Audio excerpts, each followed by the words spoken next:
and then you can follow along, make printouts, make notes. You can search words and phrases and so forth, and that'll just kind of help you in your studies, because what we're doing is we're going through this not just to read it, but we're actually um, training teachers, right? Teaching you how to teach the program to others so that you can take this book or any of these books, go anywhere, be in any environment, and present these lessons as they're laid out in the Peaceful Solution in a way that your students can understand them. And of course, hopefully, this will create within them a value for the material that's brought and inspire within them a desire to change and to develop and build a positive character.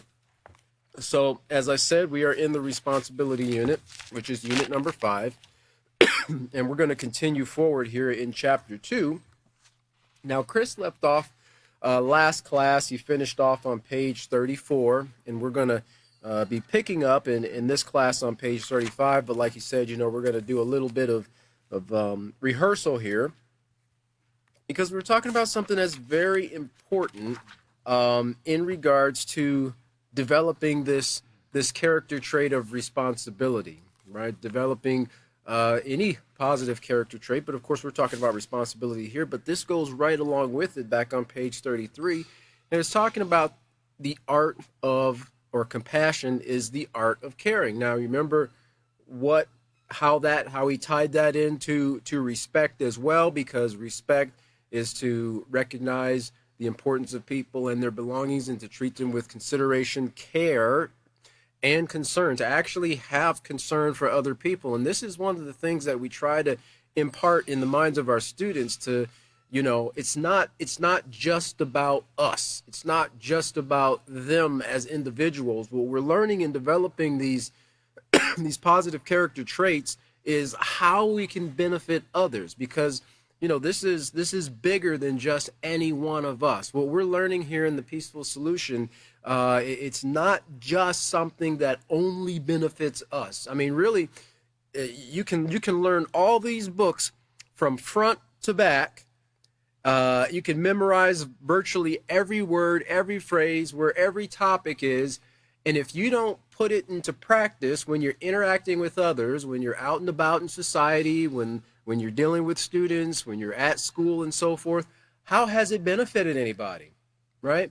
We're going to talk a little bit about that today, because when we look at this compassion, it's something that's very desired, within the world, within society, I guess I should say. People desire to have compassion, especially when somebody's kind of on the wrong side of the law, so to speak. They want the judge or the magistrate or whoever it is who might be setting a bail or a bond or something like that, or passing a sentence. They want them to have compassion and mercy on them, but sometimes people, they don't share that or display that towards other people. Well, like any other positive character trait, compassion is something that must be taught.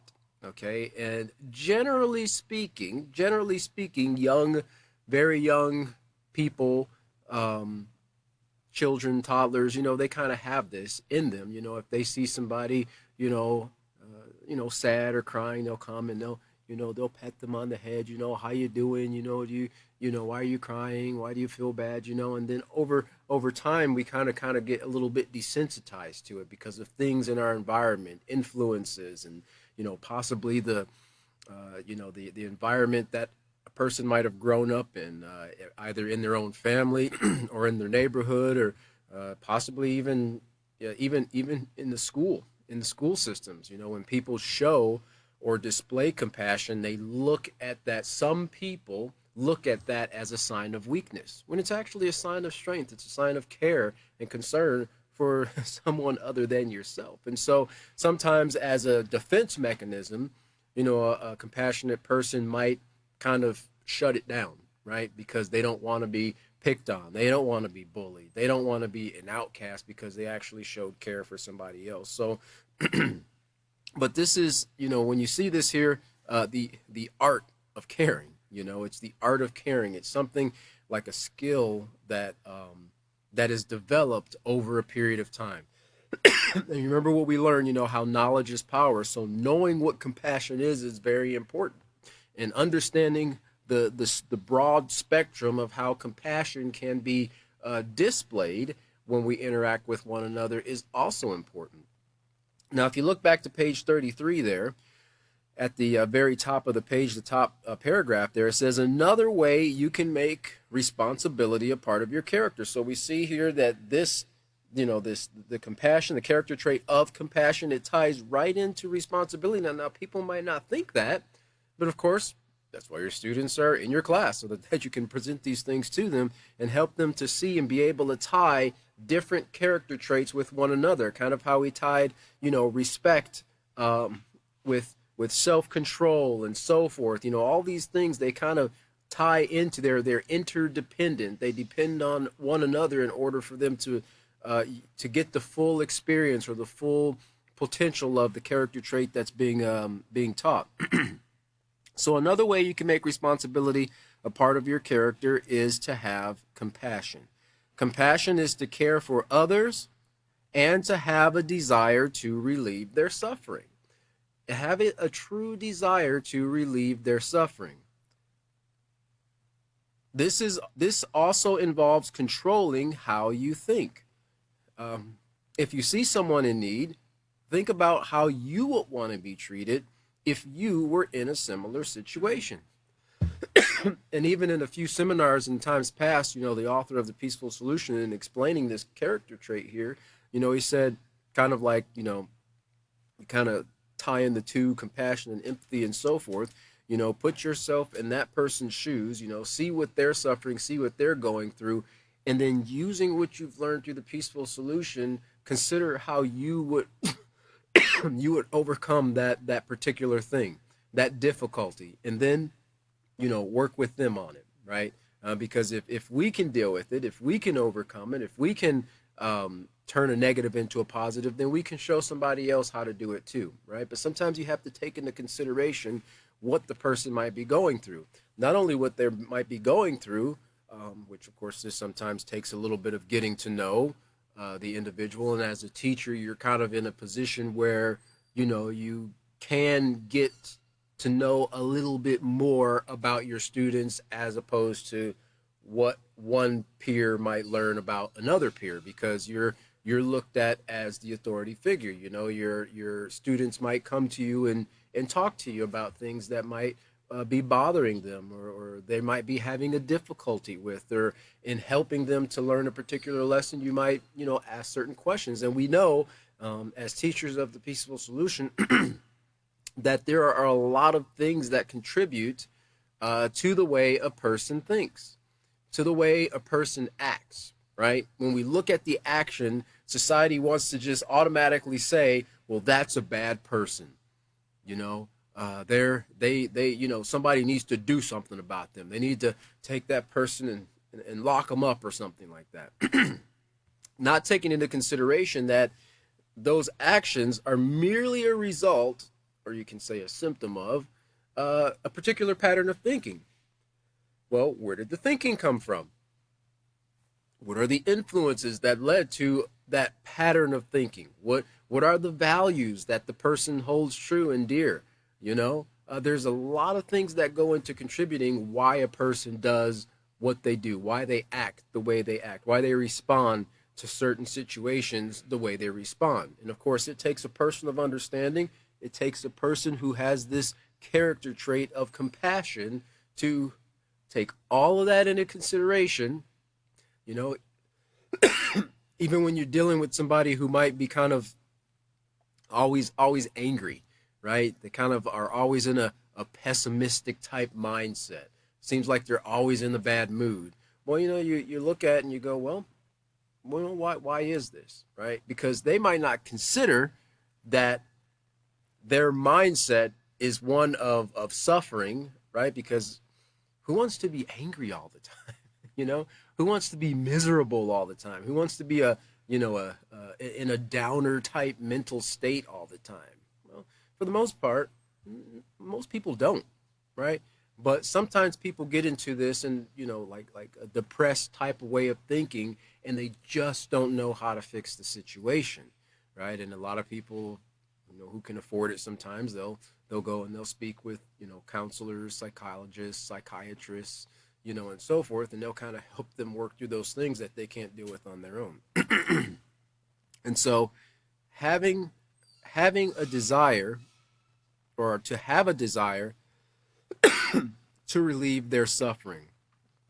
So now, as we just read there, this also involves controlling how you think. If you see someone in need, think about how you would want to be treated if you were in a similar situation. And then, of course, they give this note of caution here.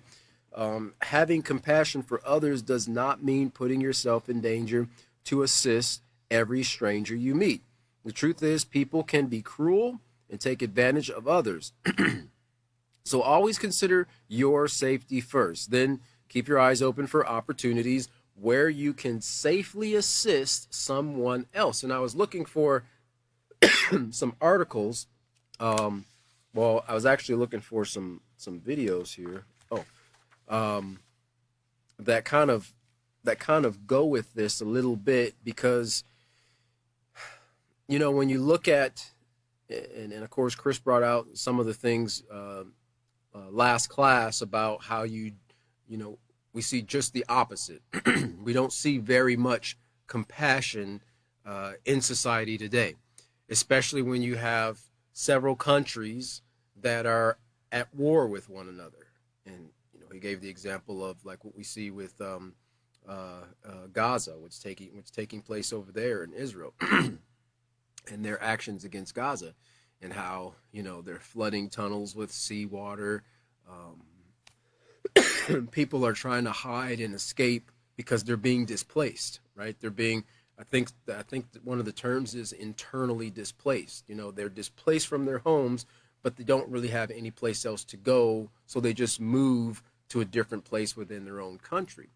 But people are trying to survive in this difficult situation with all the bombings and so forth that's taking place, and it's like, where's the compassion, right? As it said many times, it's the citizens, the constituents who are suffering as a result of the decisions of a few of the politicians, the leaders who are making these decisions, right? Children, women, men too, people that have nothing, absolutely nothing to do with this conflict whatsoever. They're the ones that's bearing the brunt of this. And like, Chris was saying, if there was any compassion in this, the leaders would actually be looking to get together, to sit down, to find out what the problem is, because there's a reason behind every problem, and then truly working out a peaceful solution where everybody receives a benefit, not someone trying to take advantage of another person, and I get this and you don't get that or anything. But let's work this out so that we can actually be friends and coexist with one another without all of this fighting taking place. But having the desire to relieve the person of their suffering, sometimes one of the best things that you can do, as we learned in the peaceful solution, is to educate yourself, right? And then Chris gave the example of at the very beginning, you can give a man the fish, or you can teach a man the fish. Now, if you teach a man the fish, you give him knowledge, you give him power to improve his quality of life beyond just that day, right? Sometimes you have to combine the two, okay? You can teach him the fish, but you might have to give him a fish, temporarily, so it can work on a, somewhat of a full stomach. But the purpose is not just giving people handouts. We want to educate people. We want to show them how they can improve their quality of life. And it comes through education and, of course, consistency in putting into practice the things that we learn through the peaceful solution. Let's see here. If you look at the very bottom of that, on page 33, that last paragraph, it says, you can show compassion by being careful about how you speak to others. For example, you should never tease or make fun of others. Rather than use your words to bring someone down, you could say something kind. You could also take the time to encourage and motivate others if you're unsure of the right choice to make. Notice that you can also take the time to encourage and motivate others. Now, this is another character trait of humility, especially when somebody is putting you down, right? Remember, we talked about in chapter 5 of the respect unit, unit number 4, how to respond to disrespect. Well, you don't shoot out more disrespect. You don't fight fire with fire. You want to de-escalate the situation. And sometimes taking the time to motivate and encourage somebody who might not be that motivating and encouraging to you, it requires humility, but it also requires moral fortitude, moral backbone to stand up and do the right thing, even if you're the only one standing up for what's right. But they give an example here, and it says, remember at the very bottom, having compassion is a form of interaction, and all actions begin with a thought. And then on the next page there, you see the example that was given with the scenario, and seeing the older woman struggling with the packages and the difference between positive thoughts and negative thoughts. And that's one of the things that Chris was saying, is that once we have the thought, right, we actually need to act on it. And this article here kind of takes that into consideration because, oh boy, there's some that are more recently. I found this one because this lady was actually, she experienced this. It was not just something that was seen from from outside looking in.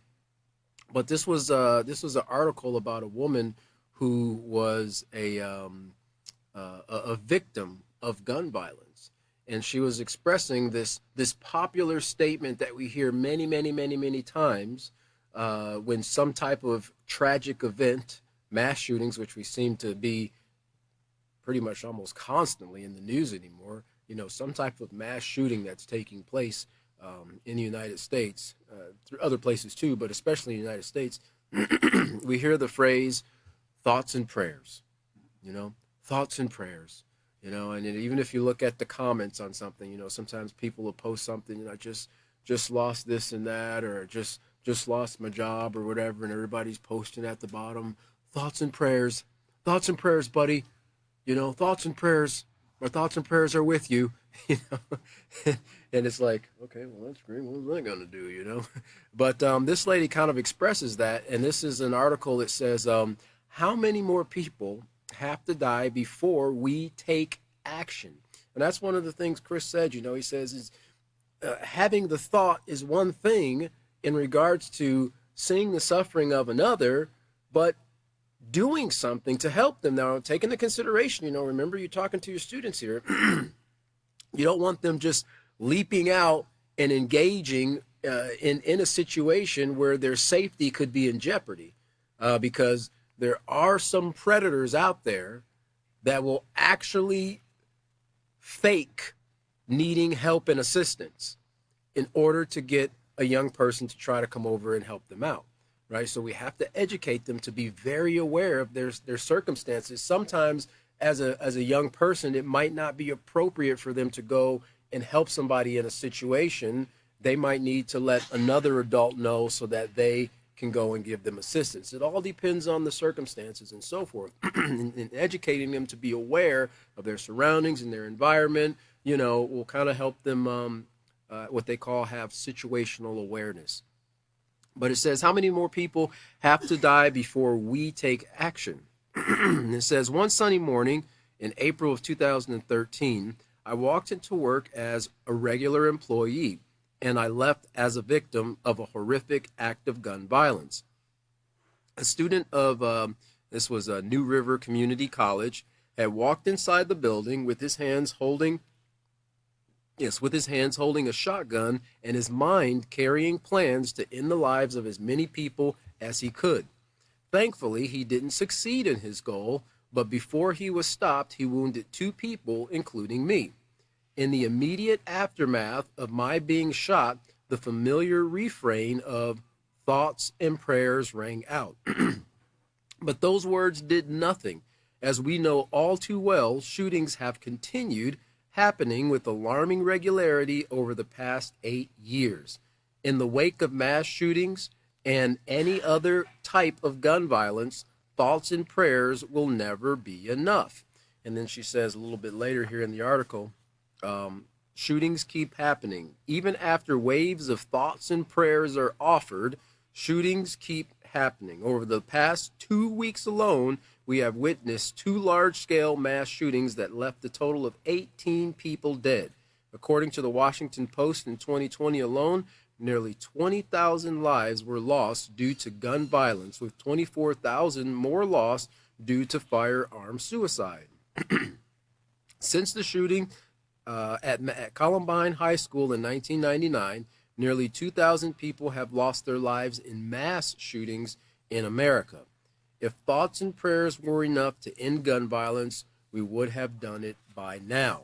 And, you know, the point of, and then she goes on a little bit more later in the article saying how there needs to be gun reform and everything. And I was watching a video of an interview with a politician in the wake of another type of mass shooting, and they were questioning her about some things. And she says, listen, we don't need thoughts and prayers. We need gun reform, you know. And as I was watching her, I was thinking, well, you know, we don't really need gun reform. We need mind reform. You know, we need to reform the minds and the hearts of the people who feel that the only way to resolve the difficulties, the problems that they might be going through, is to resolve it with violence. Now, like Chris said, why do people think violence, or I think maybe it was William said that before in one of his classes, you know, why do people think violence is the way to solve problems?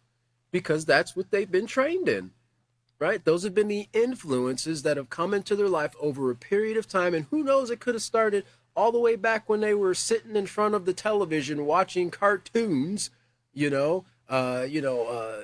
animals, rabbits, coyotes, and so forth, using violence in a comical way to make it look like it was funny and an acceptable way to solve problems. And those things build up over time, right? The subconscious mind, those things are planted like seeds in the subconscious mind. And then when the opportunity arises, it sprouts forth in these types of things that we see called gun violence, mass shootings, going postal, as it used to be the terminology for a long time when a disgruntled postal worker went in and shot up everybody. Well, not everybody, but quite a few people, right? But we need to educate people. We need to reform, because they're characters right now are deformed. So we need to reform or mold them into a way where they'll have value for themselves, respect for themselves, and respect for others, right? And of course the environment as well. Let's look at the bottom of page 34 of this. It says, from this exercise, speaking of the one with the young lady seeing the elderly lady struggling with some packages, it should be clear to see that your thoughts affect your actions. Having positive thoughts about others means realizing that they, like you, are worthy of respect and consideration. Having compassion for others is a responsibility that all people should share. Should share, don't, but should share. But again, a part of the reason why that is that way currently is because of a lack of education and helping people understand the benefits and the importance, the value of this character trait of responsibility and compassion. All right, so we're going to go back to lesson plan 2, page E, and we're going to be looking at procedure 7 because that takes us into what we're going to be covering this evening. Excuse me. It's funny because I was telling Chris and William about I guess I would consider it like a nightmare. It was funny because we were having a peaceful solution class, and of course I was following Chris because I knew Chris was, we had switched some things up, and I was coming to the class. It was my turn to teach the peaceful solution class, and man, I was like 10 minutes late. And I was thinking, oh man, how could I be late for a responsibility class, And then I got up to the podium to teach, and I realized I didn't have my responsibility book. So I had to go and look for a responsibility book. By the time I got back, it was 40 minutes in the class, and they had to put some people up there doing testimonials on how the peaceful solution helped them. I was so embarrassed and ashamed of myself, And I woke up and I'm like, oh man, I'm glad I was just a dream. That's like the worst thing, not being 40 minutes late for a responsibility class. That's anyway. Sometimes those things weigh on your mind. Always wanting to do the job to the best of your ability, and sometimes those things can pop up. But on lesson plan 2, page E, it says in procedure 7, tell students that the next factor in developing a responsible character is to have a positive work ethic. Now remember, we talked about that we use that word factor in chapter 1 of the character unit, in showing the factors, right, that contribute to developing your character. So these are important things that help in developing what we're covering here, a responsible character. But having a positive work ethic, very important.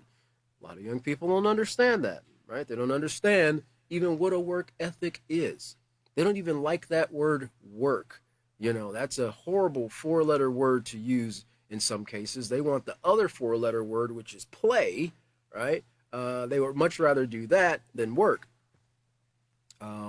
Have students take turns reading the section developing a positive work ethic on pages 35 through 36 in their handbooks. Allow time for them to complete the exercise on page 36.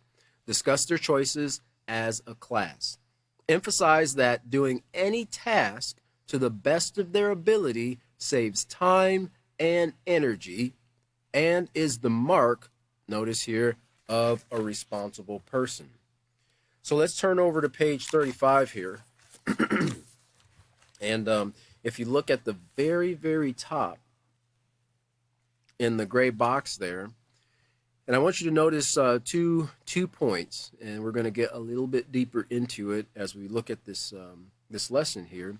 But let me read it first. It says, the quality of work you do and how you do it say a lot about your character.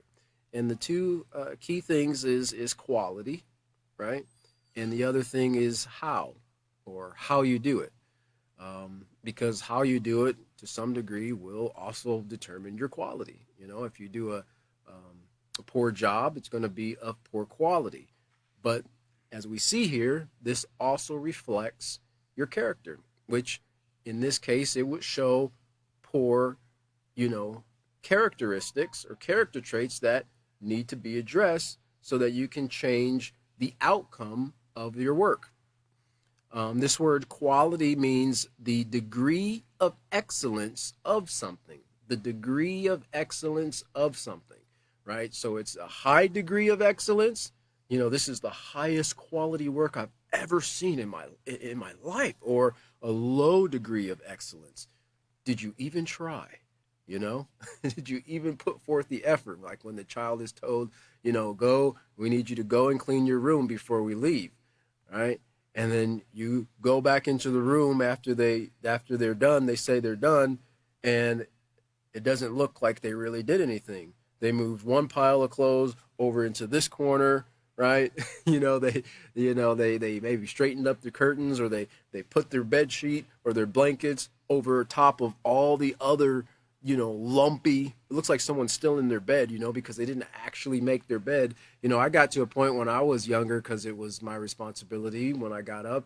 Part of my chores and my responsibility was make my bed every morning. I don't know why. I did not really like making my bed every morning, right? But I knew I needed to. So I got to the point where I would make my bed the night before or at the beginning of the week and tuck my covers as tight as I could. And then I would slide into my covers, at night, and then slide out of my covers in the morning. So all I'd have to do was just tighten it up a little bit. I don't know if that's being clever or just being lazy, but that's what I used to do, because I didn't really like making my bed. It's funny because I think it was one of the, what's that guy's name? West something, some military commander, general, 4-star general or something like that. And he said, you want to make a change in your life, make your bed in the morning. Start out by making your bed in the morning. Start out by doing something different. taking accountability and responsibility for your day. Before you can do something great, you've got to take care of the little things first. And this is the same thing with growing up. A lot of young people, they don't see what their parents see. They don't see how the little lessons, the little opportunities, the chores that they're being given to them by their parents, are setting them up for building that character trait of responsibility. Because we're always going to have be responsible for something in life.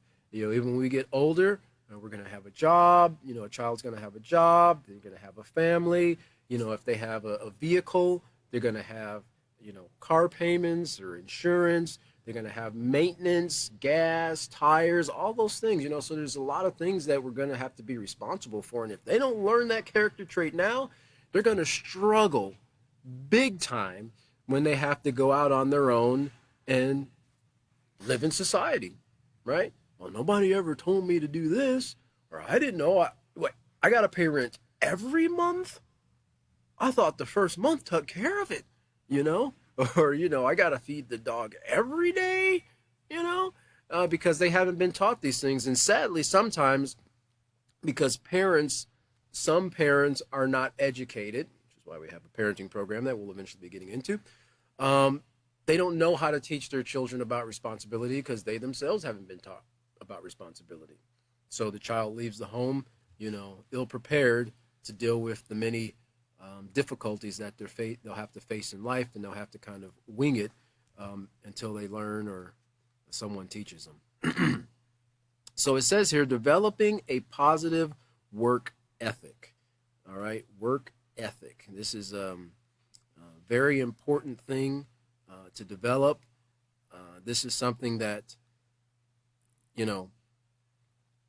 pretty much anybody who's in a position that they're responsible for other people doing work, whether it's a teacher, whether it's a supervisor, whether it's a parent dealing with the child, when they have the opportunity to interact with someone who has a positive work ethic, man, it brings them so much joy, because they know that they can trust that person to do their job as instructed, right? That person is going to complete the task at hand. And if they don't know something, they're going to ask. They're not just going to make a decision that can actually create more problems in the future. So work ethic is, in fact, very important thing to have. Remember, we're preparing the young men and the young women to not only have a positive character, but in part, preparing them to be positive leaders within society. And a work ethic, a strong positive work ethic is also very important. So it says here, have you ever heard the saying, if you're going to do something, do it right?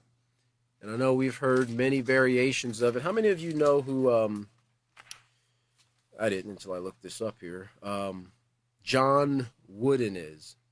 You ever heard of John Wooden? No? Doesn't ring a bell? Okay, I guess I'm not the only one. Guess he was a really a famous collegiate coach for, I think he coached for Purdue. The man almost lived 100 years. He was 99 years old when he died, 2010.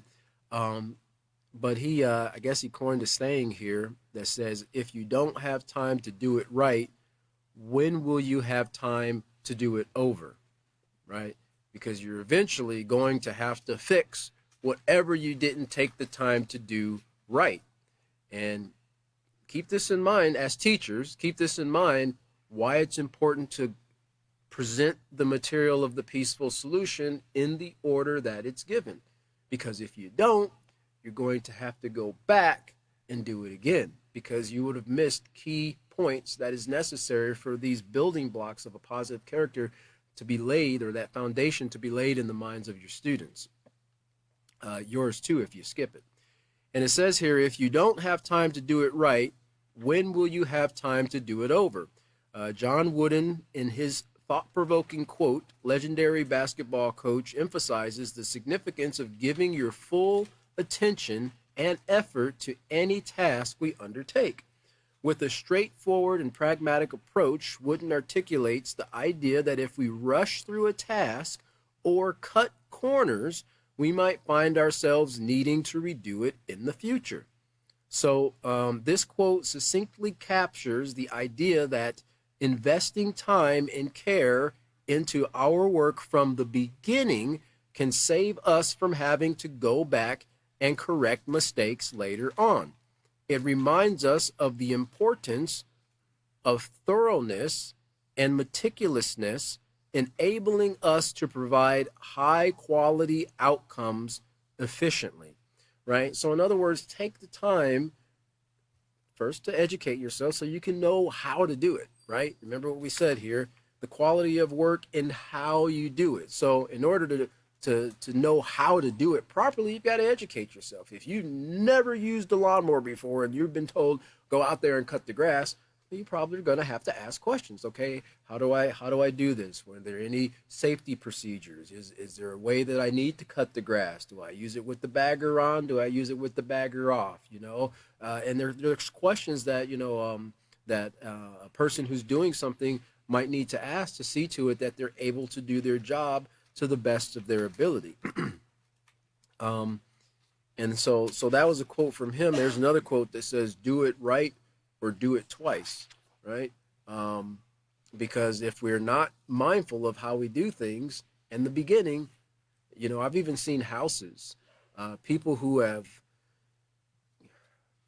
I guess, carpenters, framers who cut corners, or maybe it wasn't even the framers. It could have even been the foundation guys, the people who did the slab work, the concrete work at the very beginning, because the house is going to be, as strong as the foundation is, and I've seen houses that, in their framing stage leaning down like that, and then they got condemned, before they even got to the point where it was finished and, where they could put sheeting on it. They had to tear the whole thing down and start all over again. Now imagine the amount of time and money that's being wasted and has to go into that again. I highly doubt the client is going to give the contractor a second opportunity to fix that house, because if he or she skipped essential points at the very beginning, or wasn't, what's the word?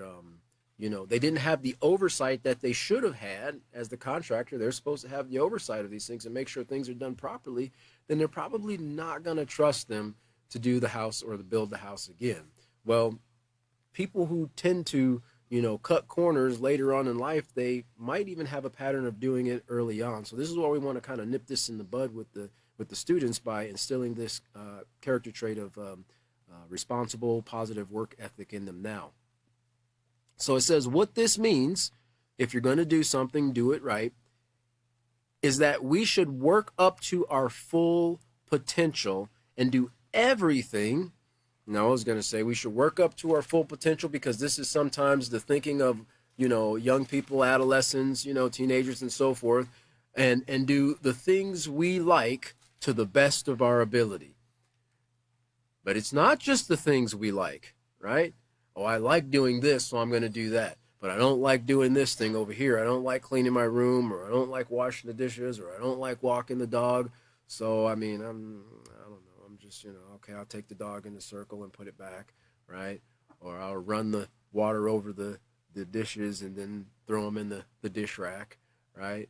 I tell you what, personally, I don't like taking a dish out of the cabinet or receiving a dish to eat off of, and then I have to do a preliminary scrape of the dish before I put my food on it. That's pretty gross. Now, a restaurant might, say, well, that's free. That's a free meal. But generally speaking, I like a clean dish. I like a clean cup, to eat off of. I like a clean fork, and things like that.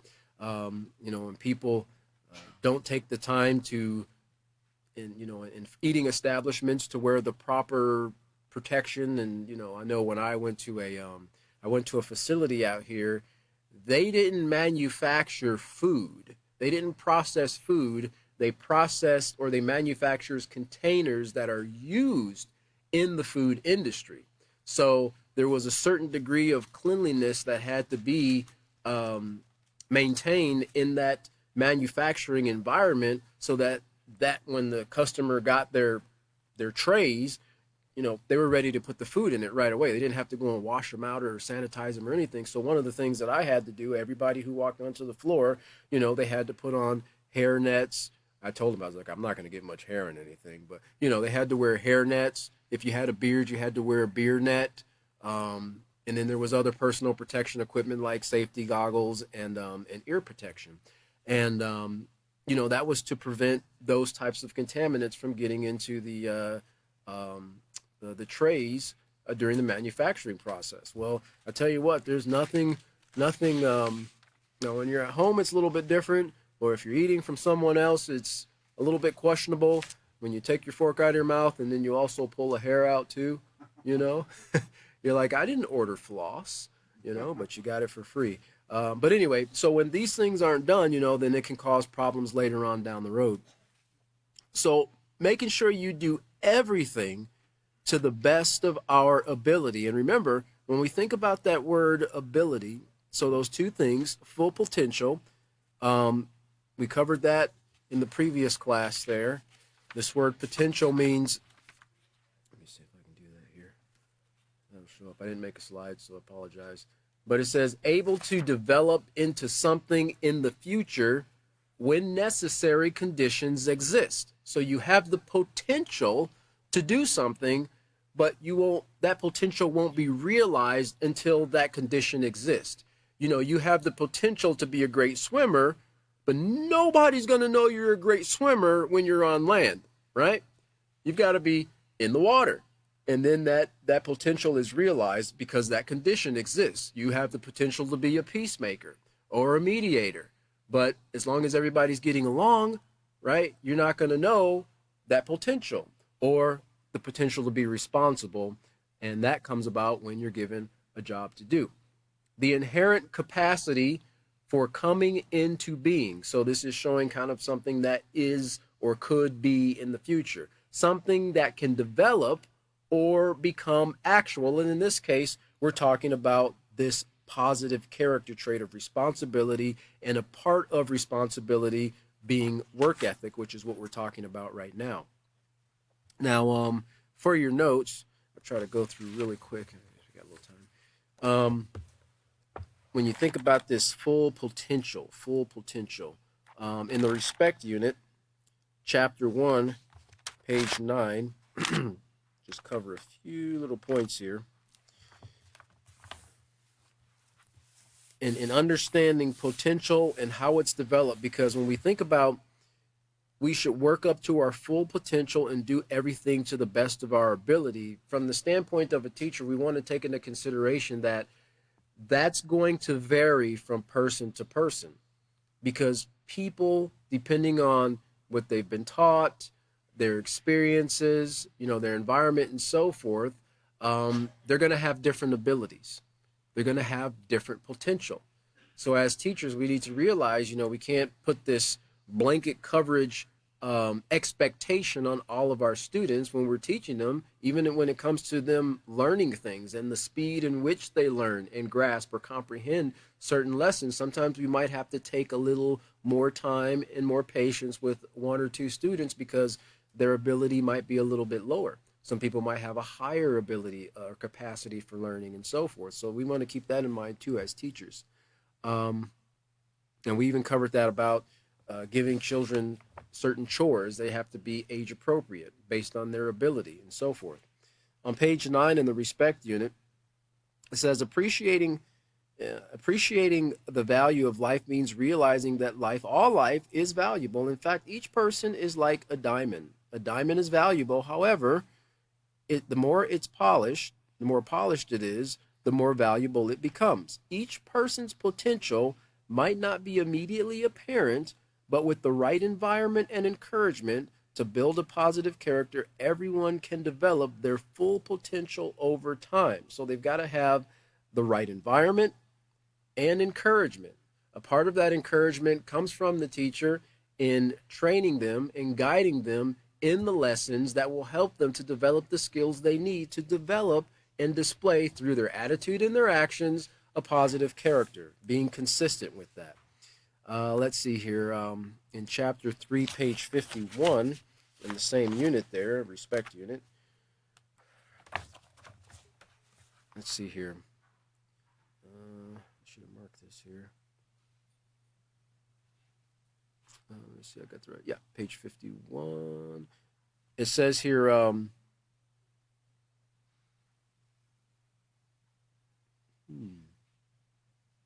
let's see here. Well, I don't think I got the right, I don't think I marked the right page here. Apologize for that. Well, anyway, reaching your full potential there can only be had with the right environment and, of course, practice. So let me see if I got this one right. This page 165. Yeah, 165 in chapter 6 of the respect unit under C is for change, which begins with you. It says, although it might not be easy to change your reputation, it can be done with determination and discipline. The worst thing anyone can do is to have a nobody is perfect, so why try to change attitude?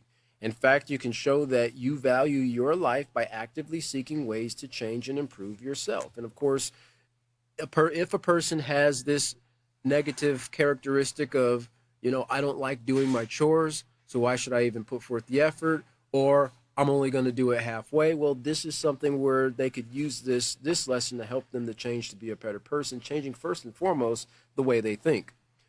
You can only begin to make changes for the better to improve your character and reputation if you're willing to examine your thoughts, attitudes, and actions. In this way, you can progress and develop your full potential as a unique individual. So you've got to examine. You're telling the student here, you have to examine your thoughts, attitudes, and actions for the purpose of developing your full potential as a unique individual. All right, so let's continue forward here. This is called having a positive work ethic. All right, working up to our full potential and doing everything to the best of our ability is called having a positive work ethic. Positive work ethic, if you were to look that up, it simply means a work ethic is a set of moral principles, right? A set of moral principles. And so when we think about principles, we simply think about rules, right? And if you follow those rules to the best of your ability and using your full potential, you will fall into this category of having a positive work ethic. This is called having a positive work ethic, and it is another important part of developing a responsible character. Let's see here. What are some of the chores or jobs that you are responsible for? So remember, as a teacher, you're asking your students this.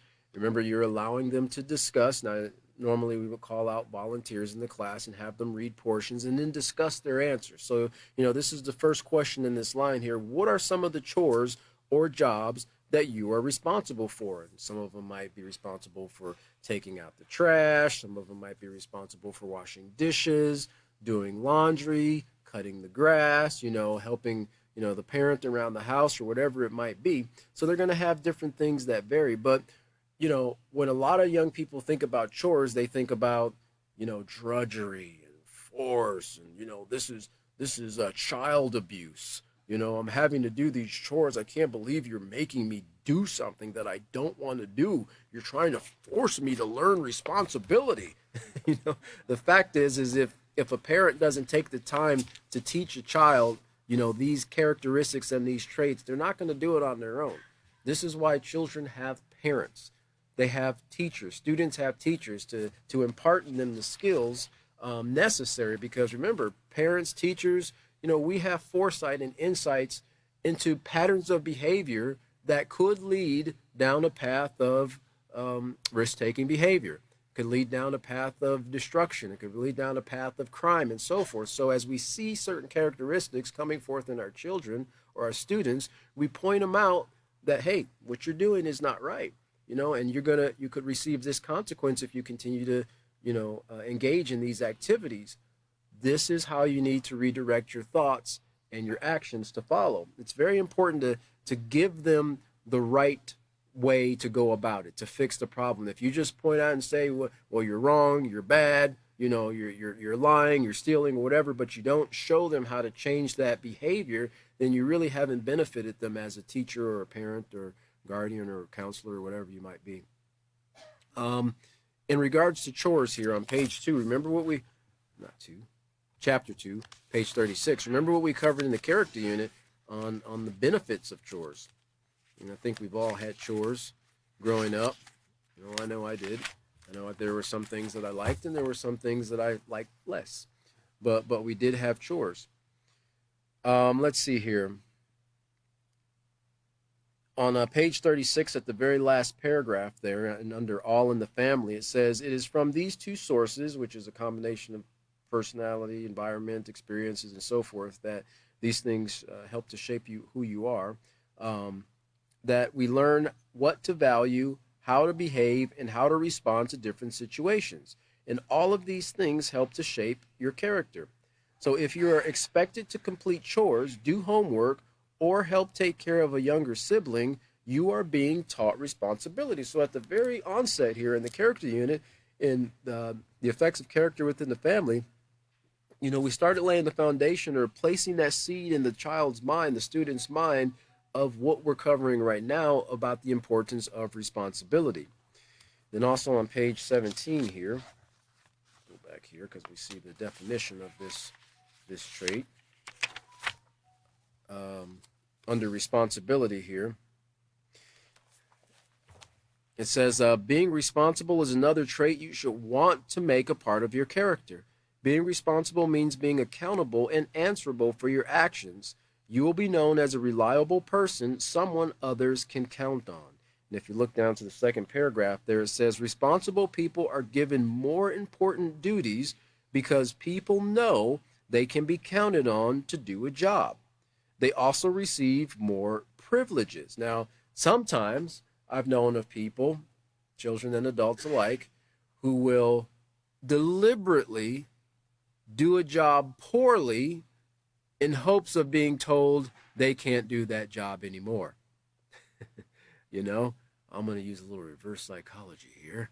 I'm going to do it so bad, they're going to not ask me to do this anymore. But sometimes that backfires because the supervisor or the parent or the teacher might say, well, apparently you need a little more training in this, so I'm going to have you do this a little bit more, Anyway, so for instance, if you are responsible with your chores, you might be given permission to take on more jobs, allowing you to earn more money if you're, receiving money for your chores.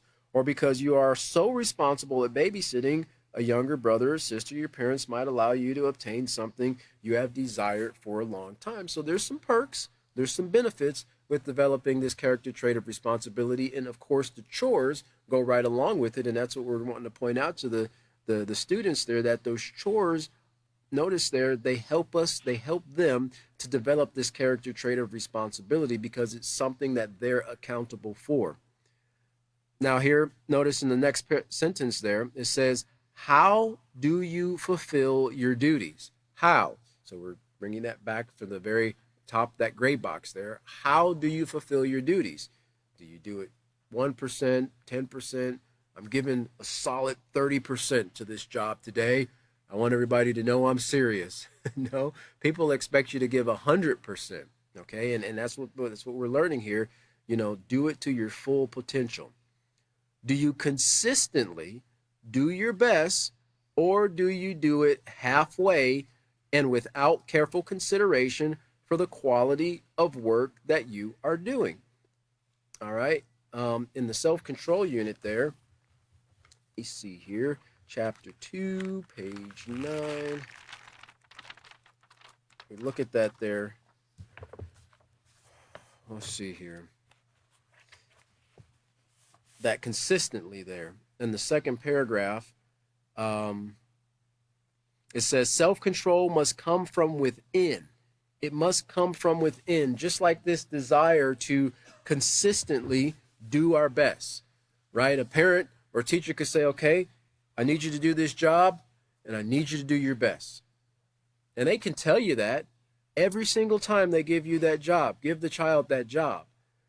But the child is going to do that job their best consistently if it comes from within. In other words, they have a desire from within to do the best they can. Whatever might be that motivating factor, possibly they want to do a great job for mom or dad, or they want to show that they can be trusted and they can handle this responsibility, or they want to show their teacher that they've grasped the lesson that they've been teaching them. Whatever their motivating factor is, there has to be something inside their mind and their heart that causes them to want to do the job to the best of their ability. But consistently, you have to be consistent. It says in regards to self-control here, because it requires self-control to do the job consistently and to the best of their ability. That's not discounted at all in developing this character trait of responsibility. Remember, this is self-control is a must for developing any character trait, positive character trait. But it must come from within you. It must be practiced consistently. You must be willing to guide and direct your thoughts, feelings, and actions at all times in order for you to do it your best. Now, there's two ways that can be work can be done. They call it the way of the donkey, and you can use the full donkey or you can use it half donkey.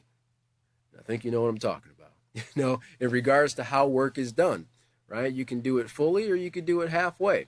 And of course, when you do things halfway, like we just got finished reading here from the comment or the quote from the Wooten guy, when will you have time to do it again, right? Because you're going to have to go back and do it again. And as a parent and a teacher, I've had to go back and look at the work that was done, that was assigned, and say, all right, well, you didn't do everything that was asked. So now you have to put more time in order to get this done. But I want to go outside. Okay, well, do it properly. This is what you need to do. Put this here, do this here, make sure this is done this way and that way. And, you have to guide the person in order for them to understand what they need to do, but they have to go back and do it again. And when you have to take the time to do something again, then that takes time from other things that they want to do. So sometimes as a teacher, you kind of have to, dangle a little bit of carrot on a string for them, as a motivating factor until they develop that internal desire within them. And sometimes, the carrot motivation, it is necessary and it does help, to get the person to the point where they're realizing, oh, wow, if I just take my time now and do the job properly, I actually could have more time doing the things that I really, really like. All right. And that takes time. And as a teacher, we have to be patient. Remember, every student has different abilities and every student has different potential. And they can be built, they can be developed, but it might take a little more time and patience and effort, with some. So, this is part of that compassion that we as teachers have to have with our students. And when we show that and display that to our students, we're also teaching them how to practice that with others. So we're going to go ahead and stop right there on page 35. We'll pick up on the I guess that's the third paragraph when we come back. Our next class is going to be this upcoming Wednesday, January 10th, 5:30 p.m. Central Standard Time. We do thank everybody for joining us, and we look forward to seeing you at the next class. Have a wonderful evening.